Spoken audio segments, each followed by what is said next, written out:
பதிவு எதுக்கு அப்படின்னாக்கா, நேற்று டிவிகே தலைவர் அண்ணன் விஜய் அவர்கள் கொளத்தூர் தொகுதியில் வந்து பிரச்சாரத்துக்கு போயிருக்கிறாரு. அப்போ பக்கம் பார்த்தீங்கன்னாக்கா பஸ்ஸு வரும் அப்படின்னு பார்த்தா வரவே வராது. அப்போ அதில் மட்டும் பஸ்ஸை நீங்கள் லைனாக விட்டுக்கிட்டு இருக்கீங்க. ஃபேஸ்புக்கு, யூடியூப்பு எல்லாமே அதெல்லாம் போட்டு காமிச்சிட்டாங்க. எதுக்கு இந்த வேலை பண்ணுறீங்க? நியாயமாக ஒன்று ஜெயிக்க வேண்டியது தானே.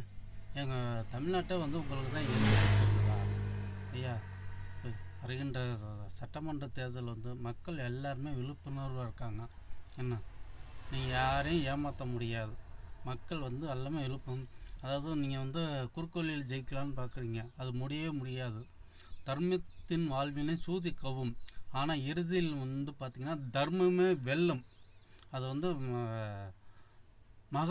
புராணத்தில் உள்ளது. இது வந்து யாரும் மாற்ற முடியாது. ஆனால் ஜெயிக்கணும்னு நினச்சி வந்திருக்காப்புல, கண்டிப்பாக ஜெயிப்பாப்புல. நீங்கள் என்ன தான் பிளான் பண்ணாலும் சரி, இளைஞர் ஓட்டுகளும் சரி, காலேஜ் ஸ்டூடெண்ட்ஸ் ஓட்டுகளும் சரி, டிவிக்கே தான் அடிக்கிற விசில் பறக்கும். நீங்கள் யாரும் கவலைப்பட தேவையில்லை. அண்ணா டிவிக்கே விஜய் அண்ணா ஜெயிப்பார். நன்றி, வணக்கம்.